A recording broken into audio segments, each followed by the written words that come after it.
this is such a debatable topic, right? Sales versus marketing, or is it sales plus marketing? The typical goal of marketing is to generate interest in the product and create leads or prospects. On the other hand, sales focuses on converting prospects to actual paying customers. Marketing and sales are both aimed at increasing the revenue of the particular company. They are also closely intertwined that people don't often realize the difference between the two. And that's what we are going to learn in today's episode.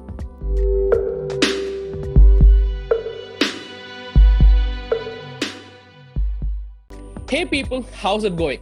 Welcome back to yet another interesting episode on the Marketing Manifest podcast. In today's episode, we have Vijit, who's a regional sales manager at Rootmatic. He has over 9 years of experience across manufacturing performance management. He is also a business strategist and a consultative selling specialist. I welcome Vijit to the Marketing Manifest show.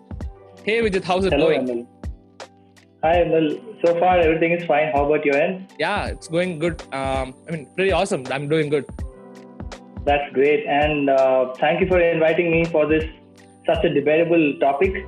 And I would not be having any bias to the sales folks over there. I would not be having any bias, and to the marketing folks over there. Don't think that I would be putting you guys up also. So this is such an interesting topic to discuss upon. Well, thank you for having me on board, Emil. It's my pleasure to have you on board. And so yeah, let's get into the podcast. So could you please share your journey, like from being an electronics engineering graduate to being a regional sales manager? So what was your story? So I landed my first job in a company called Michelin right after college. And at the point of interview, I did have this final question from the managing director back then, who was managing the Indian operations.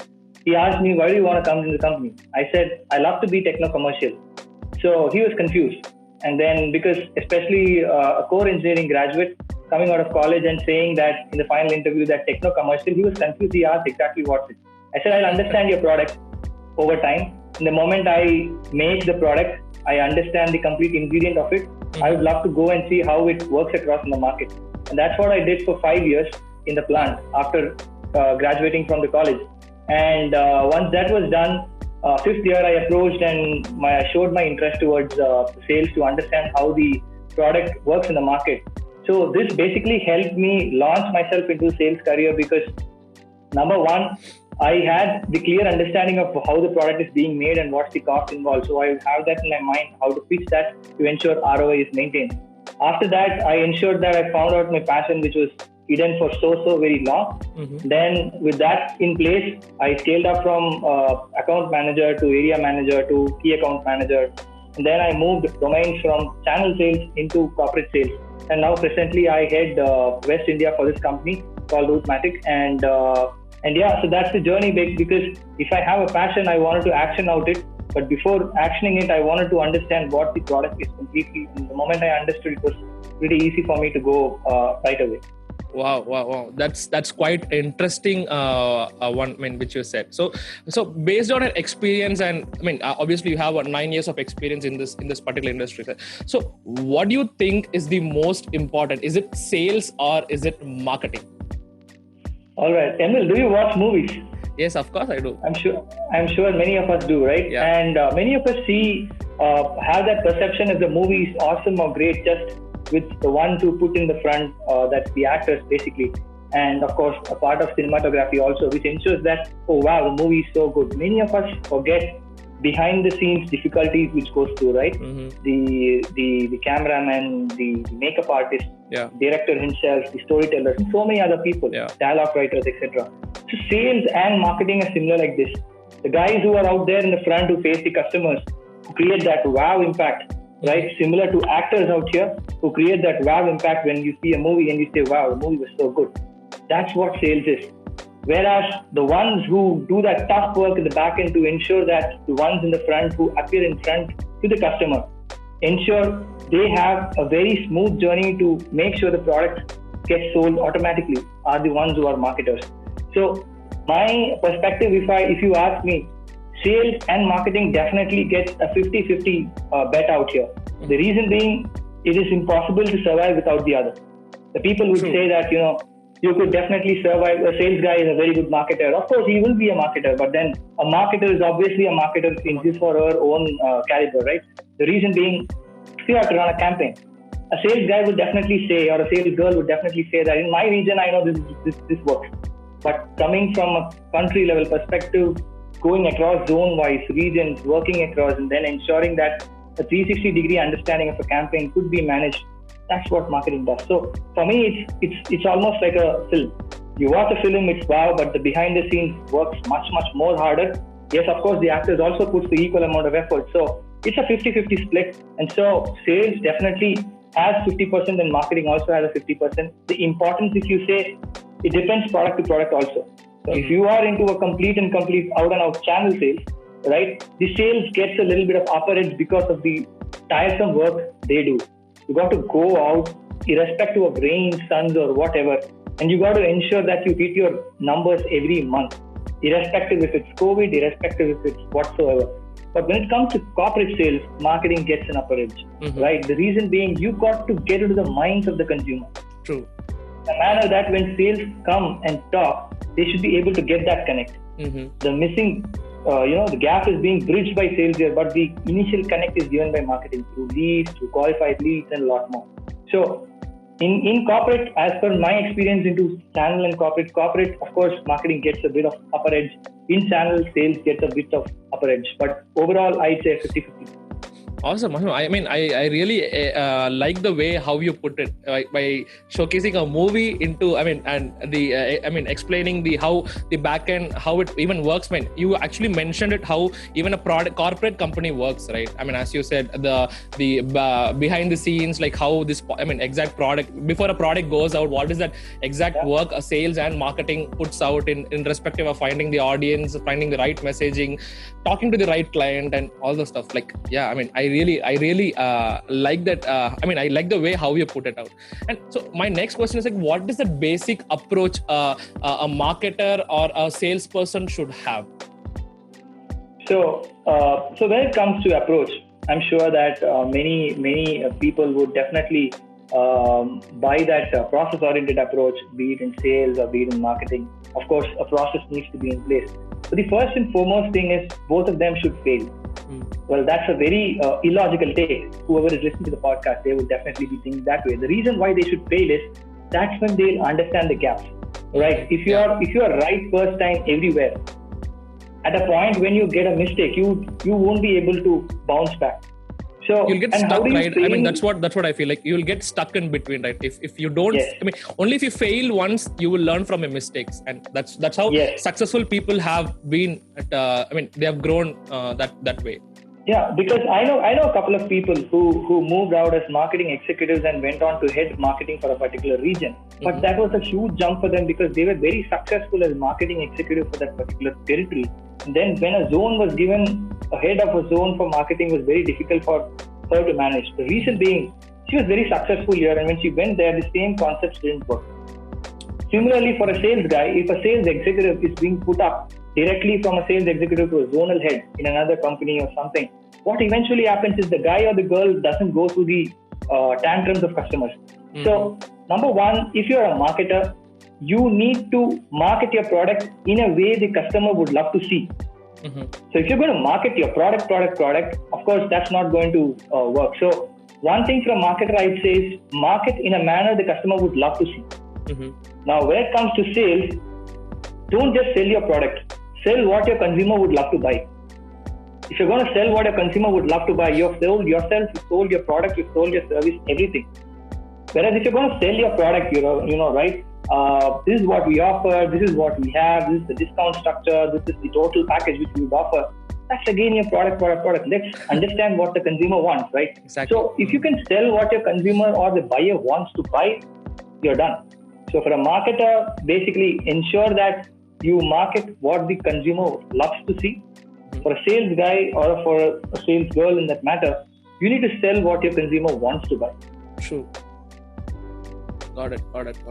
Some say that marketing is an art, right? And some say sales is completely math. So what's your thought on this? Oh, I think I'd love to swap it around a bit and then tweak it in a manner that in a similar manner like what we explained about a movie, right? So for the ones who say marketing is an art, well, let me put this in front of the table. You've been assigned a zone to handle for your complete organization. Let us say South Zone. You're going to handle Tamil Nadu, Karnataka, AP, Telangana, and Kerala. You got to ensure that when it comes to basically marketing, you can't just like that go ahead and say, I know this, I know that, so of course I'm able to create a great structure around it, and so my product gets marketed. No, you need to understand your buyer or your prospect perspective. Okay. You need to know geography-wise metrics, the buying patterns, the way in which consumers would love to see your product, the way in which your product journey could be, life cycle could be. So a marketer needs to work more on the metrics. Okay. In terms of geography, in terms of people buying perspective, in terms of a lot more, so that the leads become qualified. Okay. If you're going to just market your product without knowing this metrics down, right, you're not going to generate qualified quality leads. You're definitely going to generate a huge bucket of leads that would be quantity, but quality would be a bit on the lower end. Now, that doesn't mean the art is directly removed, right? For a sales perspective, of course, every sales guy should be a mathematics expert or may not be an expert for that matter. He or she needs to ensure that the number given to them are hit, right? But selling is definitely an art. Yeah. Now, when it says, why do I say selling is an art is they need to be adaptable.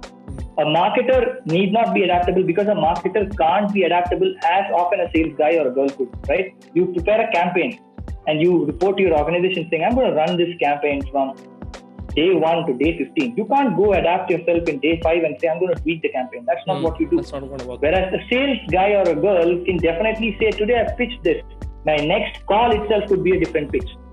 So sales is definitely an art, blended with math in particular, because they need to monitor what they are doing every day to evaluate and progress. Marketing, of course, is in very low proportion an art, a major proportion of metrics. So if I would like to put your statement, an art plus math together makes the complete product completely soluble in the liquid that's the customer's mind. So if you want to make your product completely soluble in the customer's mind, an art and metric join hands to hand to ensure that the product movement is so smooth. Wow, I mean, you literally changed the perspective of what I had. I mean, that was really interesting to know as well. Like, what do you say? Like turning the tables around and saying that marketing is the math and sales is. As you said. I'm sorry about it, but that definitely is the reality, Anil. I understand, but this was really. I was mind blown of what you said, and I'm sure even the audience is getting a lot of insight from you on terms of marketing and sales. So now I'm gonna give you a situation, Vijit. I've seen salespeople come with an argument saying that marketing is not doing a good job. They're not good in converting the leads. They would literally blame the leads that they get the not interested ones, and the salespeople feel that whatever leads marketing is generating is not much of a value. So my question here is like, whom do you think is responsible for this situation? Is it because of the lack of marketing activities for not building quality leads, or is it the sales themselves? Okay, so I recently had a discussion with a couple of Indians and well as foreigners across in LinkedIn. They saw through one of my posts and they said, Vijit, you said everything all into one notion or one perspective. What is it? Why didn't you bifurcate the responsibility in your post? I said, my friend, the most important aspect for a company is to ensure revenue flows in. Now, revenue flowing in could be left, right, center. But if you can channelize how your revenue can flow in, that's when your organization is going into a linear positive growth. In this case, you're saying that leads, of course, see, it's very easy to pass on the ball. But the leads don't come in, the leads don't flow in a quality manner, the calls are not being picked. Of course, as we said in the start, right? Failures and successes are a part of a campaign to unlearn constructively and to apply very positively in the next one. Now, from a sales perspective, I am a sales guy as such. I understand the importance of qualified and quantified leads. Now, from a marketing perspective, if I have to discuss, definitely I wouldn't put the blame completely on marketing. Why? Many would disagree with me. The reason I don't put is how frequently has the sales team interacted with the marketing team? How frequently you have conducted your zonal level reviews? How frequently you have analyzed what your prospects are? Are they evolving? Are they in the same bucket? Or are they moving from initial time of deal to the next stage of deal, or to the stage of demos, or to the stage of commercial negotiation? So if either side is perfect, right, that's when you would be able to gauge saying who's in the better edge of a particular pan. So if you're going to say, no, I have done my part, let us check the other end also. Now, in that case, that's when the team's synergy becomes completely channelized towards one perspective, that boss, sorry, you are from marketing, I completely agree. I am from sales. We both need to ensure revenue needs to flow in. Yeah. Now, when revenue needs to flow in, the company's positive ROI is in both our hands. It's not yours or mine. Yeah. So a blame game definitely would come into play, or if it's not a blame game, you would be able to find out the mistake only if you have done your homework completely and discussed, and you've done the discussion quite often. Marketing is not from some other company, right? They're just your colleagues. They're just a part of your zone. Similarly, sales guys are not from some other company who's trying to sell your product. He or she is trying to sell your product which you marketed. Yeah. So either way, we need to communicate and engage quite often. And then, of course, we draw from a macro level perspective that yes, these are the gaps which needs to get filled. If you do this, of course, it could be a positive note in the near future. Awesome. Because this is the exact answer what I was expecting from you. I mean, obviously there is a lot of gap in so many different companies between the sales and marketing. Obviously, some teams they literally put on the blame on marketing for not generating quality leads, and some put on the blame on sales for not converting leads. But it should have a balance, right? That's the exact thing what I wanted to address over here. So awesome, and I wanted to put you in another situation. So I've also personally experienced this. Salespersons, of course, they are demanding, right? They need high quality leads every now and then, and because their work depends on the level of actions they take, and such as the number of phone calls, the number of meetings, and the number of deals they have closed. But marketing cannot work that way, right? I mean, marketing has got a lot more to do in finding the right audience, as I said earlier, they're finding the right messaging and finding the right pain point to address the customer and trying to bring in them to the maybe a call or something like that. So what do you think is the best way to align these problems? Okay, so it's something like this. On a very sunny day at 45-degree temperature, you land in to eat some awesome non-vegetarian food, and your body you'd be sweating like crazy, and you're being given only a non-AC restaurant where you have to stand for 10 to 15 minutes and then sit. If you're going in a group, you have to sit separately and then have your food and come back. Yeah.